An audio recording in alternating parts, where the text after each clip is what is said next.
Well, happy Tuesday, everyone. Welcome to the MuseCast.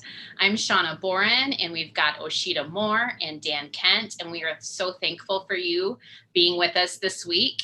And the cool thing about the MuseCast is there's three of us, and we're three very different humans, and we have different perspectives and different thoughts, and we bring different things to the table.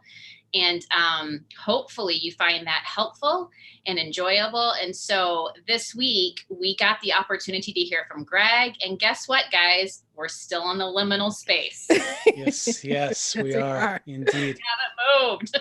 No, indeed. Oh, Dan, tell us a little bit about what Greg shared with us this past weekend, please. Yeah, Greg, what he did this weekend was different than most of his sermons because, I would say majority of his sermons, he'll take a text or an idea and he will just go deep dive on it and he will pull out all sorts of profound things. And what he did this week was very different. He took David Morrow's sermon from the week before and he really demonstrated what it looks like to listen to a sermon, to listen to a message and sort of apply that. And David 2 weeks ago talked about lamenting and the importance of lamenting from A to Z. And Greg really kind of took off on that. And this idea that it's important to thoroughly lament from beginning to end and make sure that you don't short circuit your lament. And so really it was more of a demonstration of David's message than it was like a new message. But I appreciated it so much because it's the type of thing that we don't have a lot of people modeling. We have all sorts of people wanting to be C.S. Lewis who share all sorts of profound theological ideas. We don't have a lot of people modeling vulnerability and taking theological ideas and making them a real part of their day-to-day life and their personhood. And so I loved it. I thought it was great. Yeah, the vulnerability is just huge. And I really think that I think it's powerful and I think it's godly and timely that we didn't just rush on to the next sermon. Like, I think we're actually practicing as a community of believers, a community of kingdom people, like lamenting and being in that liminal space and not just rushing through. Good sermon, David. Thank you so much, because it was, and then on to the next. Like, that's not reality. And can we, the three of us, just say, like, we're not, not a happy-go-lucky day for us. Like, we're in the Twin Cities. We're in Minnesota. I know some of you are coming from other places and we welcome you. We're glad that you're here. But here in Minnesota, we've had some very real things happen lately, very recently. And it just causes us to not be chipper and happy. And that's okay, right, guys? We're being real today. Yeah. We're real every week, but we're really just being really real today. Yeah. It's hard too, because the MuseCast, the whole idea was that we would have fun going over the message, and the message was on lament. So right away, you're already kind of the deck is stacked against being fun because it's about not being fun. Right. And then having this situation happen, another example of white on black police violence, and it's just. It started as a locally big story and it's grown into a national story because it's just, it appears so horrific. And it's really hard to talk about all the good part of anything. I mean, how do you even, like even today I have this class that I'm going to be doing, this online class, and I was going to promote it and share with people, hey, come join my class. This is going to be fun. And even that, it's like, I can't do that today. I just can't even do that. I can't do any type of promotion. It's just not appropriate. And it's so, yeah, it's tough. I think the three of us are in the place that Greg was talking about. Like, the three of us, because we're a part of the same community locally. And I think the three of us are really, we're stopping, like Greg says, we're getting real and we're grieving and we're expressing that. And, Greg said something on Sunday. Well, he said many things on Sunday that I was just like, oh, yes, Lord. But he said that it is okay for there to be times in your life where you just stop and you just allow the Lord to hold you in your pain and in your grief. Like, he's not afraid of that. And just to be able to do that. And I feel like that's where the three of us are. And so that's what the MuseCast is going to be a little bit today. And but I still think it's going to be helpful. I still think it's going to be kingdom and bring glory to God. Yeah. Well, I mean, it's kingdom in that the Western church is not very comfortable with this. Like Dr. Singh Ra in his book Prophetic Lament talks about how we have so many worship songs that are like, God is great, God is good, life is blessed, la la la. And he's like, but we don't ever like put in our worship set those lamenting like life is hard and I just can't and I'm over it kind of songs. And so I do think like it's uniquely kingdom because we are holding each other. We're holding space to grieve with each other so that we can be reminded and encouraged to, like, when we get off of this, make space later on today to truly sit and be held by God. And so I think that's like the communal and personal or individual like expressions of lament. But I think it's really important for our listeners and our viewers to see us like actually make space and hold space for lament. Yeah. Because that's exactly what's happening right now. And I think it's powerful when you have a personal thing that you're grieving, that you don't carry that alone. That's one thing. And we talked about that a little bit last week. But it goes to a different place when people come around you and also experience that grief and experience that lament.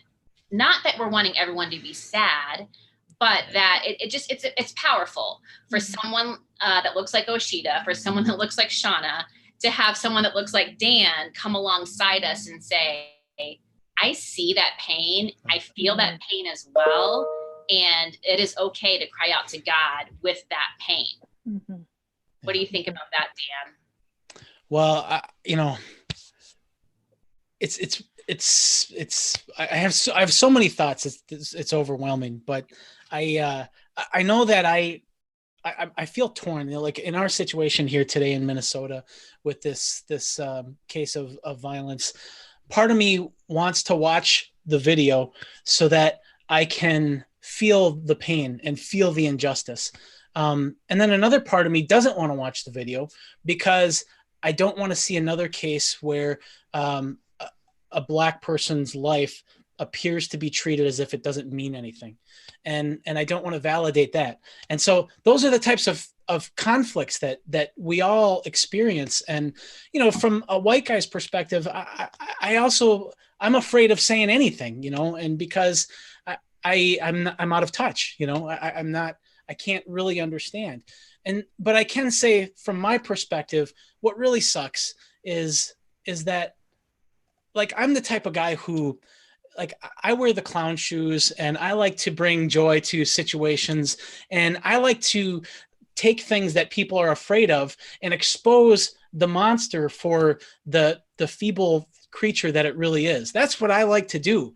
But sometimes there's nothing funny, and sometimes the monster is very real. And that sucks for me personally. And I just think of how hard it is just to grow up in the world. Even if we were all the same color, life on this planet is really toilsome. But when you have to deal with those types of situations where it seems like you are not being treated fairly and you are experience violence because of the color of your skin, that is like a toil amplifier. And I'm the type of person who I want us all to have, a fair shot at life and a fair shake at life. It's hard enough anyway. And so those are the types of things that I'm thinking about and feeling and yeah, I guess that's what I would say. And I don't know how to grieve that. Like, how do I lament that? I mean, it's hard enough to lament personal stuff, and last week I talked about some of the experiences of lament that I went through with when my friend Jessica died, but that was like a personal thing. And then you have all of these societal things, and we are bombarded all day with these injustices and these acts of violence, and each one of those things is just like a little BB pellet on our spirit, and it just chinks away at us. And how do you lament all of that stuff, and how do you even remember all that stuff? And then one of the things, I'm talking too much here, I know, but let me just wrap with this. An example of this is that people are saying, remember his name, George Floyd. And it's like, yeah, that's right. That's what I'm going to do. But I can't remember all the names. I can remember 3 or 4. There's just too many names. And how do I lament all of that, And how do I acknowledge all of that crap and yet still pursue hope and be the guy who likes to bring joy and likes to, get people's spirits excited for God? And how do you do both? I don't know. And thank you for just who you are.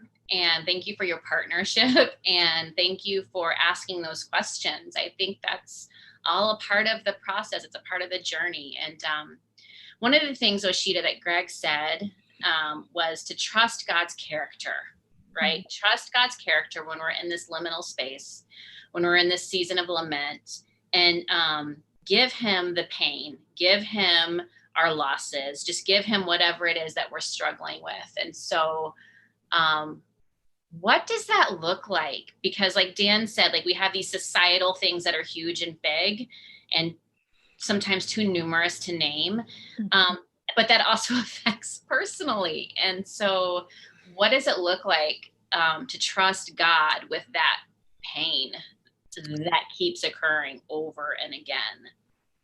Yeah. So, not to be like super woodlandy, but like, I cannot imagine how I would be processing my pain right now if I did not have a theology of using my imagination when I pray. Like this morning, I do these breath prayers every morning. And this morning, my breath prayer this morning, before I found out about any of the stuff that happened, because I was just reflecting on this is a time of collective grief. Like we are saying no, and things are dying, and people are dying, and we are adjusting our lives. Like we are collectively grieving the life that we had pre-lockdown, pre-COVID-19, and now. And I was just thinking, like, there's just a tremendous amount of sadness.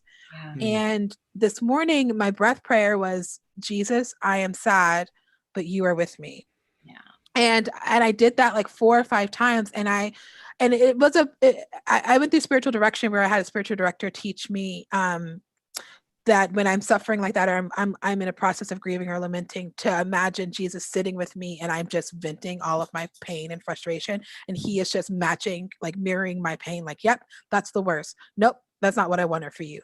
I can see like just Jesus mirroring me that. And I honestly don't know, Shawna, how I would be able to still believe in the goodness and the character of God and believe in a Jesus looking picture of God if I didn't have a practice of using my imagination to know that Jesus is with me in the middle of this. And so that's the only way I can think, like practically, like, because it's all in our mind too. Like I'm thinking about what happened to George Floyd, and I'm thinking about how much he looks like an uncle that I have, and I'm thinking about how heartbreaking and how terrible that must have felt, and I'm just like, my brain is going there, and I have to like throw a kingdom spoke in that thought process and bring Jesus into it. And so for me, using my imagination is the only way I can kind of like allow the Holy Spirit space to heal me and lament alongside me.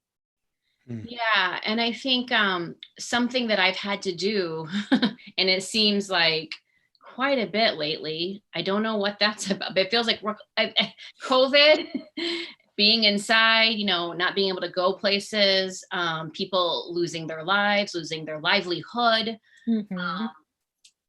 And then these systemic things happen, and things in the world happen, and culture things happen. And what I've had to consistently do is look to Jesus and trust him. Mm-hmm. Just trust him.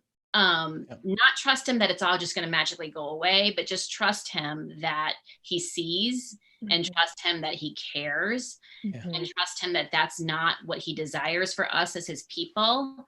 And also I have to trust him to continue for myself to strive to be his image bearer and not get pulled apart and get angry to the point of us versus them. Like it's okay to get frustrated and angry. This merits that. Many things in our life that we're lamenting merit frustration and anger, but we can't allow it to get to the point where it's like, now I am against you. Like this human is against that human. Because that's not Jesus. We have a visitor. Sorry. That's I kept trying to push him away, like, no. Sorry. Everybody has an opinion on this, everybody's welcome to share their opinion. Every animal. Now, Shawna, that's a really good point. And I would love to hear your thoughts, both of you, on that very thing, because this is a situation where I look at the situation with George Floyd and I'm trying to have an open mind for the police officers because they do such a hard job. And in that part of our town is the highest crime rate area of our entire city. And so they do a hard job. And I want to be able to look and say, that's wrong without making the police my enemy, without like saying that the police are evil or anything like that. And so how do I do that? How do I walk that line? I don't know, but I would love to hear your thoughts on that. I think and this is like a whole like racism class or conversation, but like one of the things that I think we need to do when we think about how racism or white supremacy affects systems is recognize like these are systems that are set in place, and then there are people who are a part of those systems who are influenced by those systems and who like maybe none of those 4 officers could maybe even have dreamt of thinking a racist thought or a horrible thing about a Black person, but because of the system that they're in that does not pay attention to racial bias and all those things, like that it was just a powder keg. Like it made it possible for that to happen. And so for me, like I have just a deep I'm deeply saddened and I'm heartbroken by the fallout of their 4 lives and what's going to happen to them because they were a part of a system that is that's profoundly broken. And so I think that's kind of how I hold it. It's like, it's when we talk about racism or white supremacy, it's not just our own personal posture towards a person of color or a Black person. It's are we being influenced by systems in this world that have benefited from treating brown and Black people as less than and profiting off of their work and those kind of things. And so that's how I kind of keep that division so that I can continue to be a kingdom person and know that those 4 officers yesterday morning when they woke up, God was like, I'm so happy you're awake. Go have a great day at work. Like God, and in this morning when they woke up, they're still beloved, just like I'm still beloved. And just like George Floyd was beloved yesterday. And that's kind of how I have to hold intention is that people are not the problem. These principalities and powers, our warfare worldview comes into play, are the problems. But it's still hard. I still want to lament and be like, this is not the way it should be. Yeah. Man, that's good. That's really helpful. I think we can leave it with that because that was a really, really good answer. We did have a question come into the MuseCast that I think we could talk about because question many people have. So shout out to Wayne. Thank you for emailing in some of your thoughts and your question to us on the MuseCast. But he asked something that I think many people have wondered as we're talking about lament as we have for the last 2 weeks and talking about how we need to sit in this space and really grieve like from the beginning to the end, from A to Z. How do we know that we're not just confusing this lamentation, this lamenting process with God's judgment because of sin in the world? What do you think? How do we know the difference? I'll take a shot at it. I think one of the distinctions is that I think judgment. And there are texts in the Bible that talk about God's judgment and God's wrath in response to sin. I think that a lot of us at Woodland Hills here tend to assume that what's meant by that is that our sin sort of carries its own wrath. When we sin, the consequences of that sin are going to bring death and suffering, personally and corporately, and so that's sort of what's meant by that. But then there's this whole other realm of suffering that like cancer or a tornado that paralyzes you or something like that, where that wasn't my sin. This isn't a consequence for anything that I did. It's something totally different. And, Greg has talked in the past about embracing the suck, he says. And he kind of talks about this when, if you're dealing with something like an addiction, for instance, where you keep doing this behavior or using this chemical that you don't want to be using, and it's causing all sorts of problems in your life, but it's so hard to not do that anymore because it's just you're so addicted to it. He talks about you have to just embrace that suck, stopping using alcohol, or for me, it's, Diet Mountain Dew, not having that. That is so bad for you, Dan. I know, right? And so you just have to say, this is going to suck, but I can't do this anymore. And you have to embrace that suck. Well, that's about something that I have control or say so over. Things like cancer or things like, getting hit by a car. I mean, that has nothing to do with me. That just happened to me. And I think that's the main difference. God's wrath is kind of built into sin. But then you have all of this other suffering and injustice that I think we lament it differently. And I also wonder if there's a danger in imagining that, or thinking that when we are suffering the natural consequences of our sin, that God is like, ha ha, told you, you're the worst. But that maybe God is like, you know what? I really wish you hadn't done that. Like now, I'm grieving alongside you because your life is different than what I wanted. Like you missed my best for you. And I think if we have that picture of God, that God is like, not like I told you so, but like, man, I told you. Like I think about like when my teenage, like the other day, my teenager was like stressing out and he was so frustrated about something that he like didn't do. And now he's suffering the consequences of it. And I was like, buddy, like now you have so much more. Like, I wish you would have. And because I love him. And I know that me being like, is not going to help him have that internal change later on. And so I think we are allowed, or we do have permission to grieve the change in our life because of the choices we made. I don't think it's healthy for us to say, no, you don't get to feel bad because you made a bad choice and now you have to live with those consequences. I also think that it's important to know that God is grieving too while we're experiencing that. Yeah. One of the things my kids say to each other that it's not very loving, but they say like to like look at each other is like, ooh, burn, like whenever something. And I think maybe not in that exact context, but I think so many times we feel like that's God. Like he's like, ooh, burn. I told you shouldn't have done that. And you did burn, that is so not the heart of God. And so, if we screw it up, if we louse it up and there's some consequences, I think he is just like, I'm so sorry you're going through this. Like, I don't think he's like, well, told you so. Mm-hmm. I totally agree with that.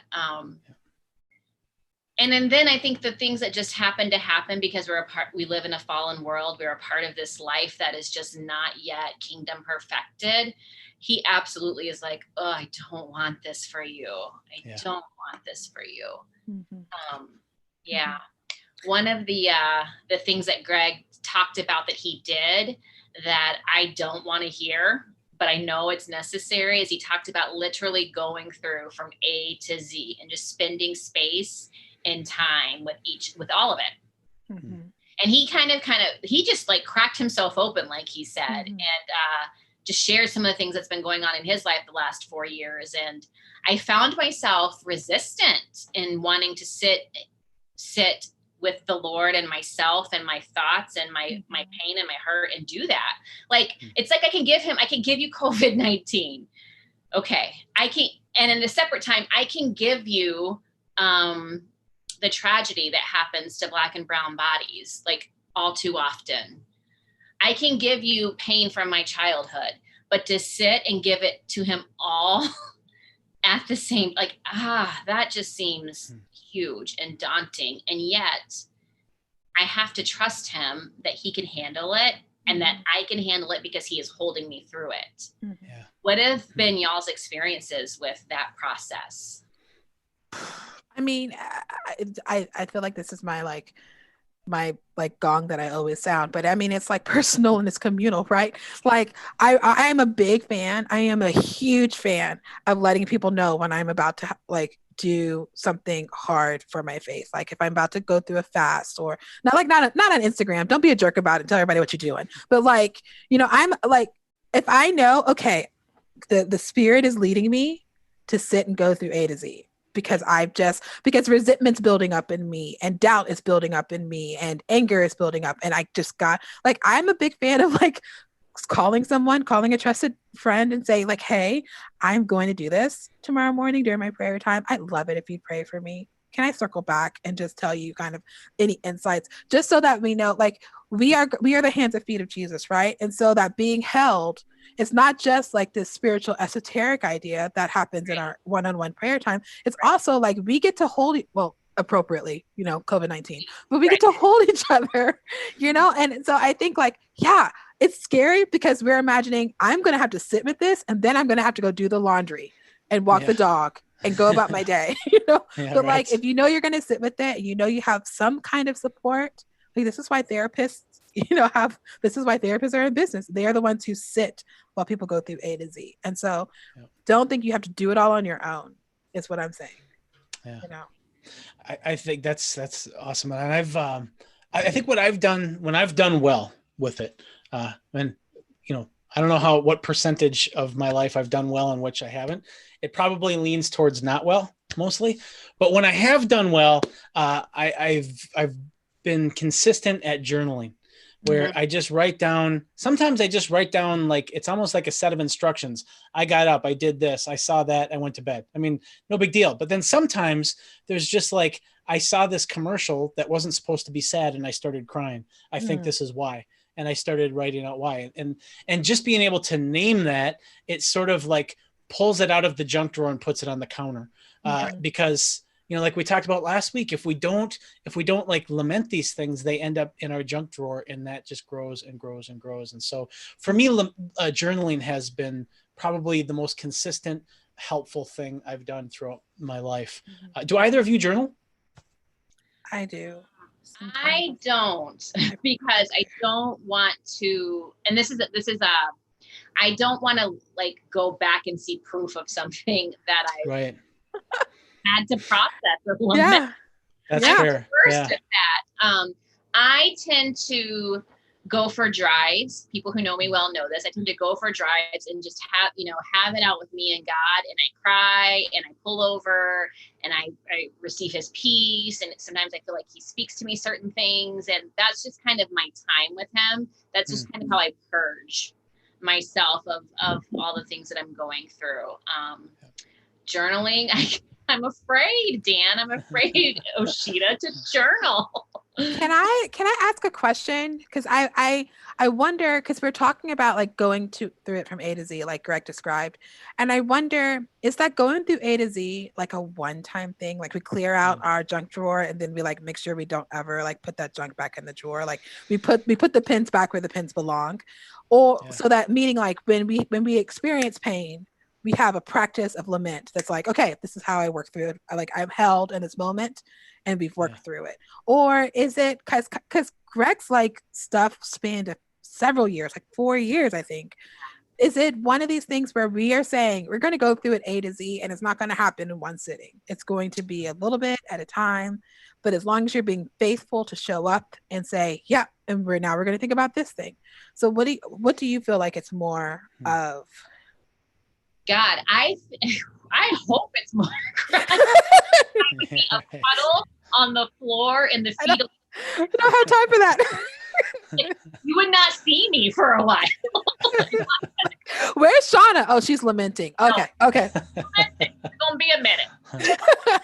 What do you think, Dan? You have like a counseling background. Help us. Yeah. Well, that's what I love about the junk drawer metaphor, because if you have a junk drawer, you have things in there that serves no earthly good, but you're convinced that you're going to need it sometime, and you keep it in there.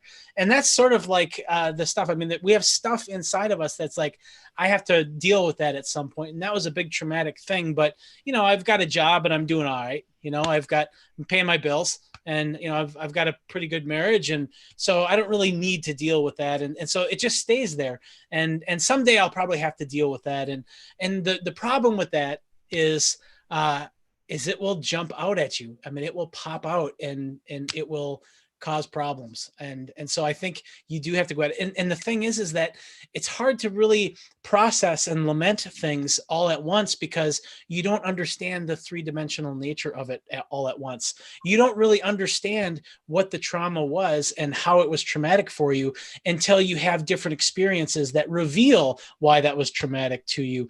When it happens, it just sucks. And maybe if you were abused or if you're beat up, I mean, you might initially say, man, I got beat up and I'm in pain, and it scared me and I thought I was going to die. And those might be the initial things. But a year later, you might realize, part of it too was that I felt like the world is dangerous and I had assumed that I was safe here. Or maybe it might be something like, I always feared being inferior to my brothers and sisters, and that just proved that I'm not as good as them, or whatever. I mean, it could be 1,000 different things, and you can't get at all that stuff right away. It takes life experiences to remind you, to tap you on the shoulder and say, hey, remember when you got beat up? This is kind of like that. And so I think it has to be a gradual thing. That's real good. Thanks, Dan. Oh my gosh. Dan, I knew you'd have a good answer for us. Well, I usually say about this time that time sure flies when you're having fun, but we laughed some. Shawna. We did laugh some. Yes. So like we did last week, we want to end with a benediction for you all. Thank you for joining us. And next week, hey, we're going to be back to our jovial self. That's right. Maybe in the studio.